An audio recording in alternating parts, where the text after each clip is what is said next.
आप सभी का प्राइवेट भूगोल की वीडियो 4 में एक बार पुनः स्वागत। आशा करते हैं आप सभी अपने स्थान विशेष में ठीक प्रकार से होंगे, स्वस्थ होंगे। Hello everybody, hi and a warm welcome to all of you in the fourth video of Geography Practical. And today I have come with something interesting and which you will love to learn, and that is how we can bisect, how we can divide a given line into equal parts. आज हम बच्चों कुछ interesting करेंगे, सीखेंगे, और वह यह है कि किस प्रकार से हम एक दी हुई रेखा को समान भागों में विभाजित कर सकते हैं।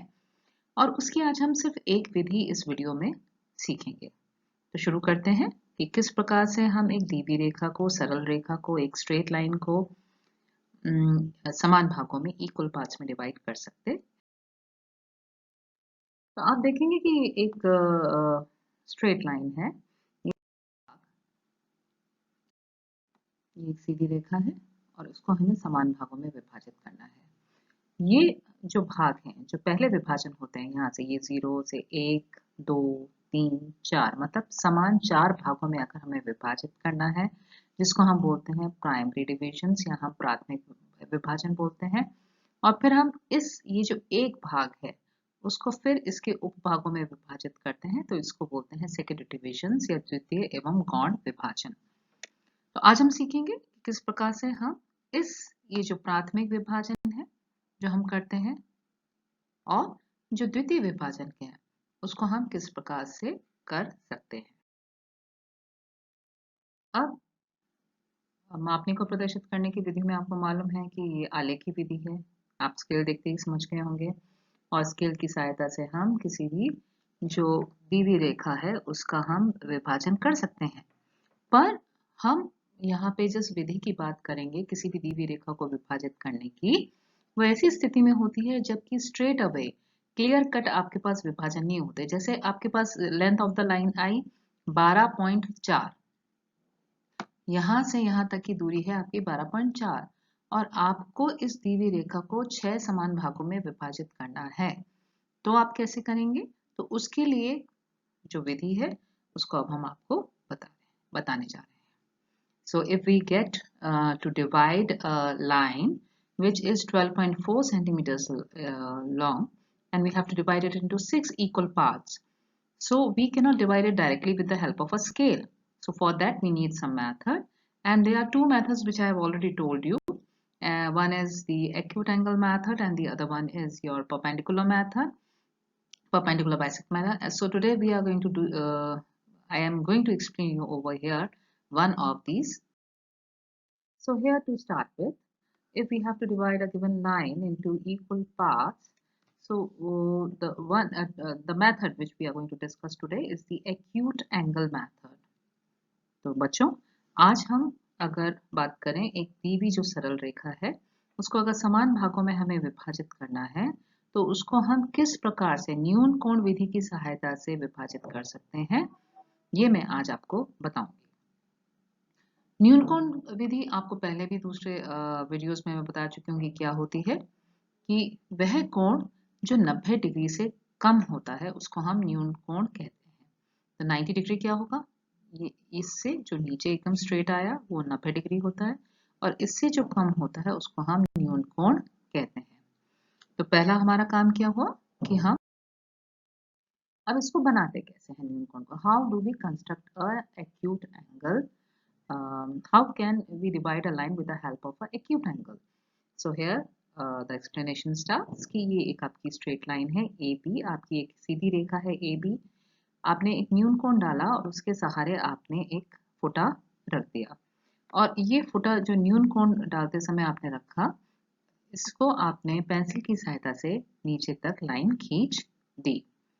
ठीक है, AB सीधी रेखा के न्यून कोण पर आपने एक सीधी लाइन खींच दी। किसकी सहायता से? स्केल की सहायता से। आपको फिर कैसे आकृति किस प्रकार की फिगर प्राप्त होती है? आपको कुछ इस प्रकार से आकृति जो है जो मिलती है कि ए बी आपकी स्ट्रेट लाइन है, और उससे जो एक्यूट एंगल बन रहा है उससे आपने एक और एक्सटेंडेड ए एक्स लाइन को बना दिया। ठीक है, अब आपको क्या करना है, with the help of a compass, एक आप कंपास लीजिए और फिर उससे एक निश्चित, एक आप चाप, एक आर्क डिसाइड कीजिए कंपास की सहायता से और उससे आप मार्क्स लगाने शुरू कीजिए।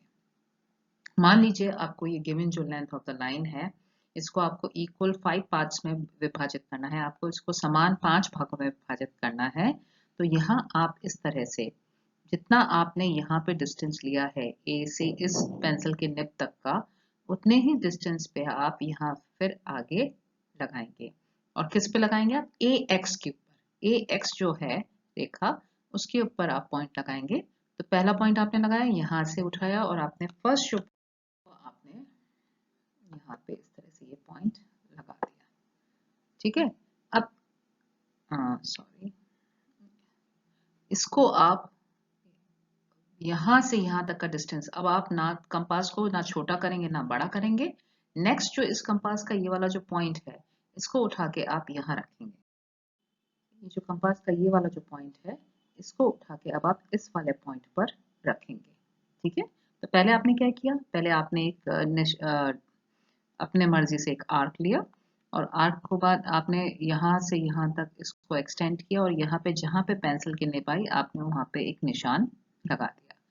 नेक्स्ट आप फिर इस कंपास को उठाएंगे और यहाँ से उठा के उसको अपने इस वाले पॉइंट पर रखेंगे। ठीक है, और आगे क्या पोजीशन होगी वो मैं आपको अब नेक्स्ट स्लाइड में बताती हूँ।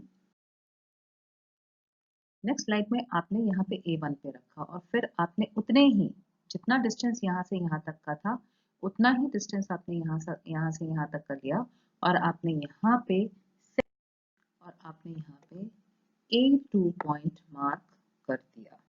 तो जो डिस्टेंस आपका A से A1 का था, उतना ही डिस्टेंस आपने कंपास को बिना छोटा बड़ा किए, उतने ही डिस्टेंस पे आपने नेक्स्ट पॉइंट को लगाया। किस लाइन के ऊपर, ए एक्स लाइन के ऊपर आपने ये प्रक्रिया की। You have done this work on the A x line with the same measurement which you did for A1, that same measurement you are going to do for the A1 and A2.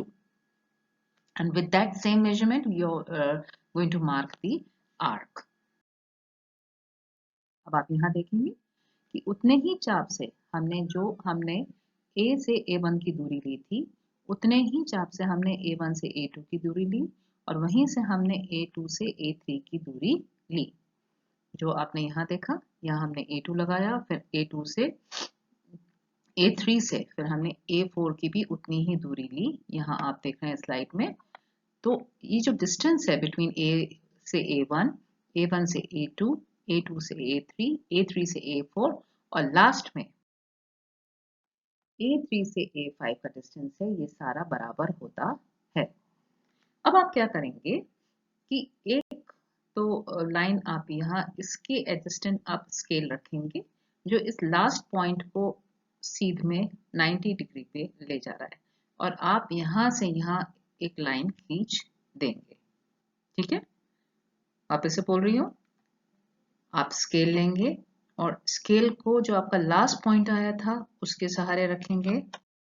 हाँ, ये आपका A5 point था यहाँ पे और आपने इसके सहारे स्केल रखा और दूसरा वो आपने B पर रखा। तो आपने A5 और B के सहारे स्केल को रखा और फिर आपने पेंसिल से ये लाइन खींच दी। ठीक है, तो आपके पास कुछ इस तरह की B से A5 तक की लाइन आ जाएगी। तो फर्स्ट आपका डिवीजन क्या हुआ, आपने पहले तो आपने सबसे फर्स्ट प्रोसेस क्या था कि आपने A से A1, A1 से A2, A2 से A3, A3 से A4, A4 से A5 कंपास की सहायता से एक डेफिनेट रेडियस लेकर या डिस्टेंस लेकर आपने ये आर्क डाले, ये सारे आर्क आपने डाले। उसके बाद आपने क्या किया, आपने स्केल लिया और जो A5 और जो B पॉइंट है उसको आपने मिला दिया स्केल की सहायता से। ठीक है, तो आपके पास ये इस तरह का एक ट्रायंगल, एक त्रिभुज की आकृति आपको प्राप्त हो गई। और वह कैसा त्रिभुज आप माने, अगर ये देखें आप ध्यान से तो एक ये 90 डिग्री का एंगल, दैट मीन्स एक राइट एंगल ट्रायंगल बन रहा है।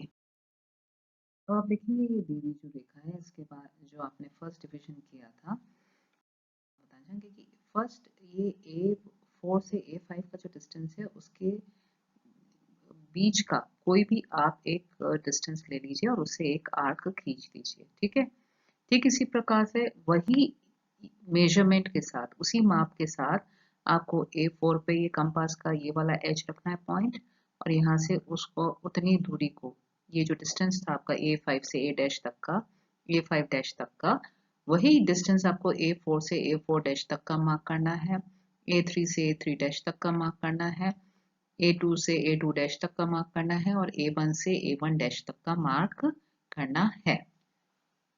तो कुछ आपके पास आपके को देखने को मिलेंगी लाइंस। एक आपने डिस्टेंस जो है इक्वल डिस्टेंस के ऊपर, मैं तो फ्री हैंड कर रही हूँ अभी क्योंकि मेरे पास ये सच नहीं है, यहाँ रख के हम इस तरह से खींच देंगे। तो आपके पास इस तरह के 5 से A5 डैश तक की दूरी को मेजर करके आपने यहाँ से यहाँ सारे जो है चाप खींच दिए, सारे आर्क्स आपने ड्रॉ कर दिए with the help of compass in which the pencil is being fit. अब क्या करना है नेक्स्ट बच्चों, that is you have to keep this tip, ये जो है नुकीला पार्ट कंपास का उसको यहाँ रखना है ना, इसको आपको इस कोने पे रखना है पहला मेजरमेंट करने के लिए, सेकंड मेजरमेंट के लिए आप यहाँ रखेंगे, और जो पेंसिल है, ये जो पेंसिल का नोक है, इसको आप इस कोने में रखेंगे, ये जो पॉइंट है। ठीक है, पेंसिल का जो पॉइंट, ये कंपास का एक पॉइंट यहाँ रखना है, और पेंसिल का जो पॉइंट है उसको आपने यहाँ रखना है, और इसको इस डिस्टेंस को आपको मेजर यहाँ पे, फिर वापस से कंपास का ये वाला टिप रखेंगे यहाँ, और पेंसिल का जो मेजरमेंट आया इस तरफ पे, है ना, यहाँ जो यहाँ तक जो आया उससे यहाँ पे कट एक आप डालेंगे, आप ये इस तरह से काट देंगे इसको, जैसे यहाँ आया, जितना डिस्टेंस यहाँ से यहाँ तक का था उतना ही डिस्टेंस आपने यहाँ से यहाँ तक का रखा और एक कट मार दिया। यही आप A3 डैश पे भी करेंगे, यहाँ से यहाँ तक की दूरी रखें, यहाँ पे एक कट मारेंगे। यही आप यहाँ से यहाँ, ये पॉइंटेड पार्ट जो है कंपास का, पॉइंटेड पार्ट जो है कंपास का उसको यहाँ रखेंगे, और फिर आप यहाँ पे एक कट मार देंगे। यही काम आप यहाँ पे भी करेंगे। ठीक है, अब आपके पास A4 के लिए भी एक पॉइंट आ गया, A3 के लिए भी एक पॉइंट आ गया, A2 के लिए भी एक पॉइंट आ गया, और A1 के लिए भी एक पॉइंट आ गया। अब आप स्केल लेंगे, ये आप देखें इस तरह से यहाँ रखा, ये ऐसे कट मारा, ठीक इसी प्रकार से यहाँ रखेंगे, यहाँ पे भी कट मारेंगे। और कैसे, ये डिस्टेंस आपके पास यहाँ से यहाँ तक का डिस्टेंस कहाँ से आया, आपने A4 से A5 डैश से A5 डबल डैश तक की दूरी को नाप लिया, A5 डैश ये हो गया और A5 डबल डैश ये हो गया। मैं लिख देती हूँ इसको, ये इसको हम मान लेते हैं A5 डैश, और इसको हम मानते हैं A5 डबल डैश। तो ये A5 डैश से A5 डबल डैश की दूरी हमने नाप ली, और कट मार दिया, जो हमने चाप मारे थे उनको हमने कट कर दिया, यहाँ पे जो मारे थे उनको कट कर दिया, और यहाँ पे मारे थे उनको भी कट कर दिया।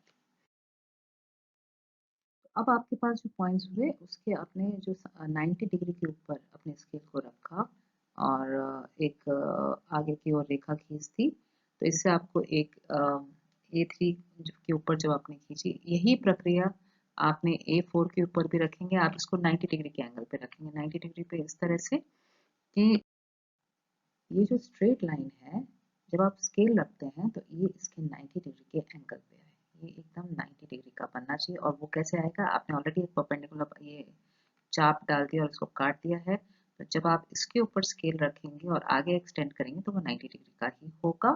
तो यहाँ पे आपके पास एक पॉइंट आ जाएगा, यहाँ पे पास आपके पास एक पॉइंट आ गया, यही आप इस यहाँ पे भी कर चुके हैं, जब आपने इस तरह से यहाँ चाप डाला और यहाँ फिर आपने यहाँ से यहाँ रखकर एक कट मारा, तो यही आप यहाँ पे भी इसके ऊपर रख के करेंगे, इसको एक्सटेंड कर देंगे तो ये भी किसी पॉइंट पे जाएगा। यही आप A1 के ऊपर भी जो आपने चाप डाल रखा है पिछले साइड में जो मैंने आपको बताया था उसको एक्सटेंड कर देंगे, उसके सहारे स्केल रख के, तो वो भी किसी पॉइंट पे काटेगा। अब आप देखेंगे कि हमारे पास कितने पार्ट्स हो गए दी हुई रेखा के, 1 2 3 4 and 5 parts. So we have got 5 equal parts of a given straight line, and how we did it? We did it with the help of acute angle method. तो अब आपने देखा बच्चों कि हमने एक दी हुई जो रेखा थी समान भाग कर दिए। ये जो दी हुई सरल रेखा है इसके हमने 5 समान भाग कर दिए। ये पहला भाग, उसी के बराबर दूसरा, फिर ये तीसरा, चौथा और ये पांचवा। और हमने इसको किस विधि से किया? हमने इसको न्यून कोण विधि से किया। आशा करती हूँ आपको ये समझ में आया होगा वीडियो, और किस प्रकार से हम किसी भी सरल रेखा को समान भागों में विभाजित कर सकते हैं। आप घर पर प्रैक्टिस जरूर करना इसको बनाने की, और कोई भी आपको प्रॉब्लम आए आप मुझसे बेझिझक पूछ सकते हैं। Stay safe and stay healthy.